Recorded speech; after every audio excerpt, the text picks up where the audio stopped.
locate. It is Ronan the Traveler. Man, got a good story time for you brothers, man. And I usually wait till the mood is right. I usually wait till things happen, and it happened right. If brothers told me, man, look, I said, Ronan, man, I appreciate your channel. I can't travel right now due to child support issues, man, but I'm living through you. But let me tell you something, brother. You can do this in the States. You can meet beautiful women. You can create and develop good relationships. But let me tell you, you might have to step outside of your comfort zone. And what I mean by that, one of the best women I have ever met in my life came from the United States.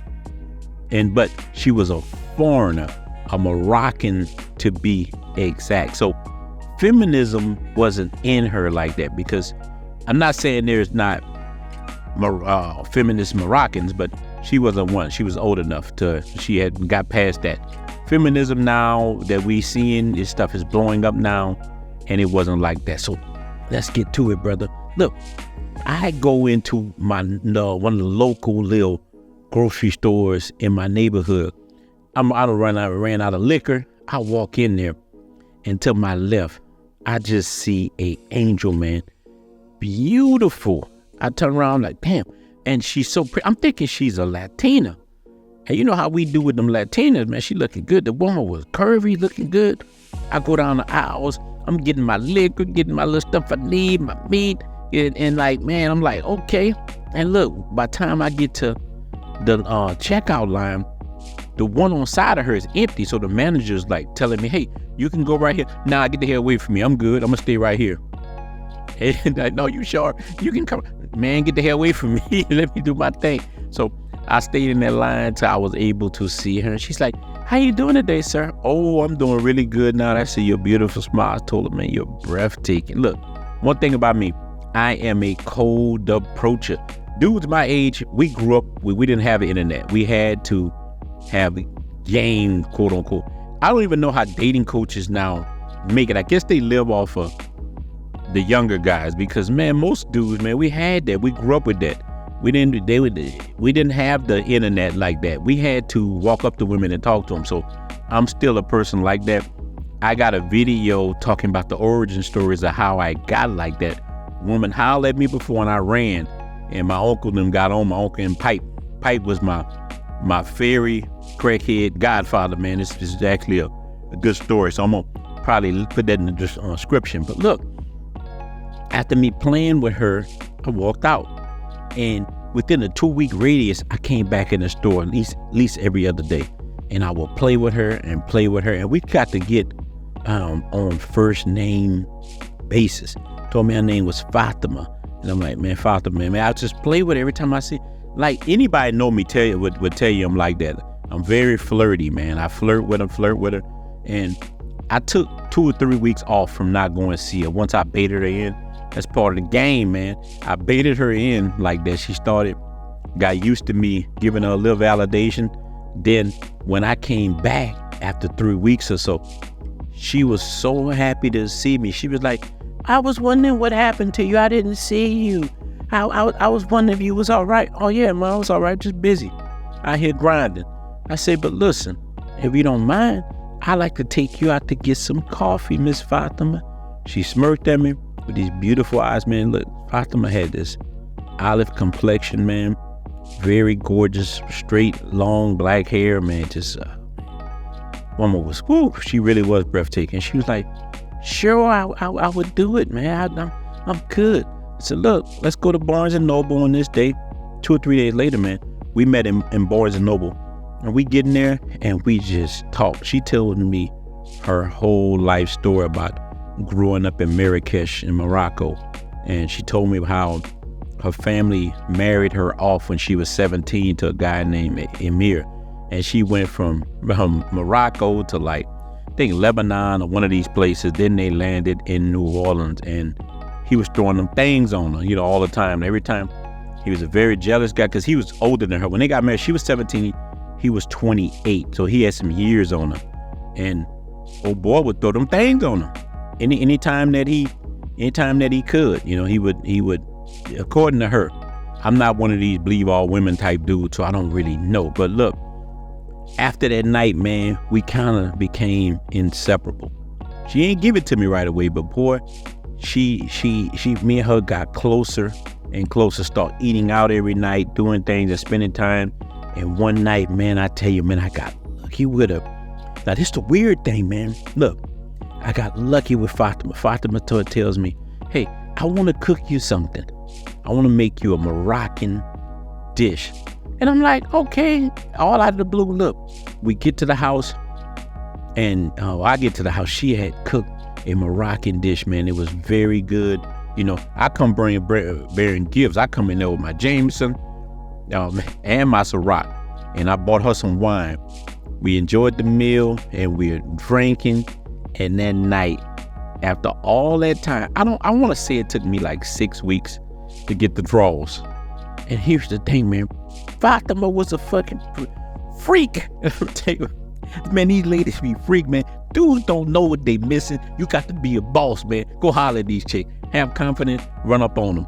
And I'm telling you, you're going to get rewarded. Stop being suckers, man. Men are checking out because they're scared. Don't be scared, man. You got to have the heart of a lion. So look, me and Fatima go in the room. First, we start on the sofa. I rub it on Fatima, man, and she had these nice eyes, and rubbing on, feeling good with Fatima. Look, we go in the room, and I take Fatima's shirt off, and when I get to the drawers, I put her drawers down, and I'm telling you, she got the hairiest coochie I have ever seen. She had a damn near curly ass afro. I'm like, what the hell? I have never seen a coochie. I'm used to seeing bald coochies. I ain't used to seeing no coochie looking like Gary Coleman here. The thing was like that, man. And like, we just go at it. And let me tell you, when I say she's a freak, this kind of freaky stuff she was doing, I'm keeping it 100 with you guys, man, because you know how we do over here, man. So I'm on top of Fatima, and I'm hitting it. I'm burying it in Fatima. I'm just, and Fatima look at me, she said, call me your bitch. I'm like, huh? What you say? She said, call me your bitch. I said, bitch. She said, louder. I said, bitch. She said, like, I turned too short. She was like, said, call me your bitch. I'm like, bitch. So I'm hitting her like that. She want me to call her bitch. And the bed hitting the wall so hard. Boom, boom, boom. And the apartment next door hitting. The person next door, and I could tell it was a man, he started smacking on the wall. Boom, boom, boom. Like, shut the hell up. And I'm still hitting. This motherfucker come beat on her door. I go to the door. White dude. He said, man, as much as I like to hear sex, you got her yelling like a coyote, and I got to go to work in the morning. I'm like, man, I'm sorry, my brother. I'm sorry that I go back in the bed with Fatima, and I slide the bed off the wall. And right again, she said, call me your bitch. That's how I was going. So look, next day, Fatima gets up and go fry some sausage, and I give her some more sausage. And I have to leave myself. I go downstairs, and there's something on my car. I'm thinking it's a ticket or something. Like, damn, I ain't parking no handicap. I open the letter up, and it says, get your own woman, written on. That was the first signs, because you know my stories always go bad. It says, get your own woman. So I'm leaving, and I call Fatima, and she say, oh, that's probably Emir, my ex-husband. We're divorced, but he don't want to let it go. I'm like, man, you need to handle that with him. She said, I got a restraining order on him. Don't worry about it. Okay. Now look, things start to get even worse after this with this dude. So me and Fatima this is a Friday. We go to PF Chang's. We're sitting there. We dressed up. I'm digging Fatima. I'm digging Fatima so much because she's such a freak. She matched the werewolf perfectly. She looked like a normal person. Like, she was a lady in the street and a freak in the bed. And I'm telling you, man, much as black chicks hated on me, I started really like feeling Fatima. I was going to ask her about getting engaged, man, because she had these wonderful qualities. Before I get back to the story, man, when I tell you this woman was an excellent cook, that was the number one thing. She was an excellent cook. That number two, man, She was very social. When I brought her around my family instantly liked her. They just loved her. She was very sociable. She fit in perfectly. She didn't act any different. Even though she had come from like a Muslim type background, she wasn't, in all societies, you got liberals and conservatives. She was kind of in the middle like I am. And me and her just meshed good, man. That third thing with her, man, like she treated me like a king, and she just wanted to please me. That made me want to please her. I did things for her too, man. And then look, these are points I'm telling you about Moroccan traits that I learned. That was number 3. Number 4, this woman was so affectionate. I told you we walked through the mall holding hands. She held my hand everywhere. She didn't care who was looking. She was kissing on me everywhere. She did not give a damn who saw it, making me like that. I was about to put a ring on this woman. I started feeling, I'm like, you know what? I could be with this woman the rest of my life. And I love how smart she was. She was very intelligent. She was able to speak 5 different languages. This woman was smart. And she made me step myself up, man. And she had an independence about herself, but she didn't want to be independent. It's like, I don't need no man. She's like, I want to be married. I want to be back. She said, I want to pick my husband myself. My family made me marry this man who was way older than me, who was beating the shit out of me. And I just want to have a real relationship. And she said, I think we fit each other well. And I'm like, I agree. So look, now we get back to the story, man. I had to take you on it just so you understand what I was dealing with. So we in PF Chang's eating and we having a good time. And I got my hand on her thigh and we're talking. And she look up and her eyes just get big. And she started screaming in Arabic. And this was my first time seeing the dude. It was freaking Amir. He was like all of 5'1" and about 65 years old. And this guy, I'm saying 6', he could have been older than that. And he looked at me and he just like dissed me. Like, I don't care what you talking about. You shut up. And he starts talking with her in Arabic. And the waiter called the manager, because he's screaming loud. Yeah, blah, blah, blah, blah. That's how it sounds like to me, Now, I ain't trying to disrespect people who speak Arabic, but that's how it sounds. But he was a G. He was scared of me. I stood up and I'm 6 foot. I stand up and I'm way bigger than him. And I'm like, dude, you got a problem? And the manager make him leave. So I think he's gone. We sit there, finish our meal. We go outside, man. Here's where things go crazy and bananas. We go outside. She get in my car. I get in there. I start the car. And this white To Catch a Predator van. What it looked like some kind of weird van, To Catch a Predator van, man. This weird van pull up behind me. And she's like, it's Amir. He blocked my car in. And not just that, this dude jump out and go to my driver's seat and open my door, try to pull out the car. So I get out the car and run up on him. Now, I'm not trying to look. I got that blicky in the car, but I'm not trying to get like that. I get out the car. I'm like, dude, man, what the hell wrong with you, man? The woman don't want you, man. Y'all divorced. I'm trying to rational with him. And oh boy, turn around and smack me. He was like, I'm tired of you, man. I'm tired of you. And he smacked me. So I pull a mace out of my pocket and I sprayed him with like pepper spray. Like it burnt his face. This motherfucker broke out running 100 miles an hour and ran into his door and knocked himself out. The police come, handcuff him because she had a restraining order on him. Bring him to jail, and the shit was crazy. This dude was like Terminator. He started coming around every week. He did not care how many times they locked him up. He just kept coming. And like finally she was like, look, she had a sister live in Canada, and she was like, you think I should go up there to let it die down? I'm like, yes, because, and I'm feeling like, man, I might hurt this dude. I don't want to take him out because I done had times I done choked him out. He was not scared.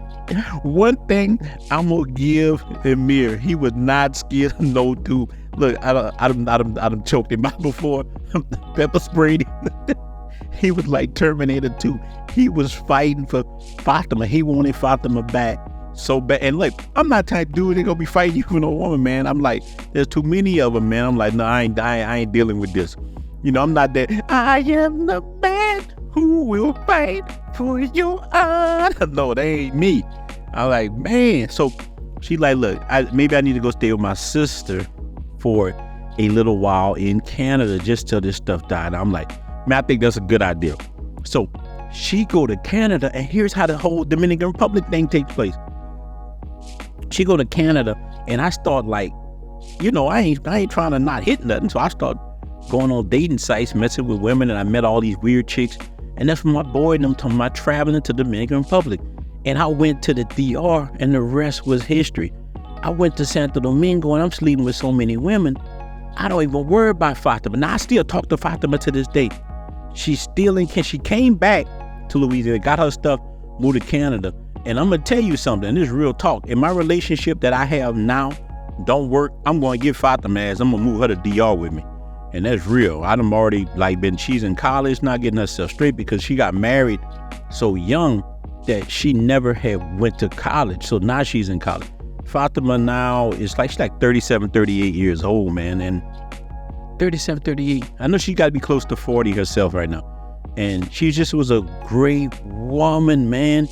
And that fool Amir is still around. When I'm in Louisiana, I see that catch a predator van riding through sometime, man. She told me he done got another woman. I think he went back to the Middle East and got him one, man. But it is crazy. But he ruined my whole relationship, man. This was a woman I was digging. I was feeling Fatima, man. I could have saw myself with Fatima damn near forever, man. But now I done got involved with other people, and I got another good one, and I done had many good women. So I'm gonna tell you dudes, man, you can find good women, man. Just stay away from American women. You can get a woman with a foreign background who's traditional, a little bit older, and you can have a good thing, man. So this is just an extra little bonus video, man, I want to tell you guys about, man. I am out. Shout out to the Blue Book Cartel. If you haven't joined it, join the Blue Book Cartel, man. We gonna try to put together a group trip where we all go somewhere, man, and have a good time, man. I am out, man. Shout out to all you brothers in the Cash App. I appreciate you. We out.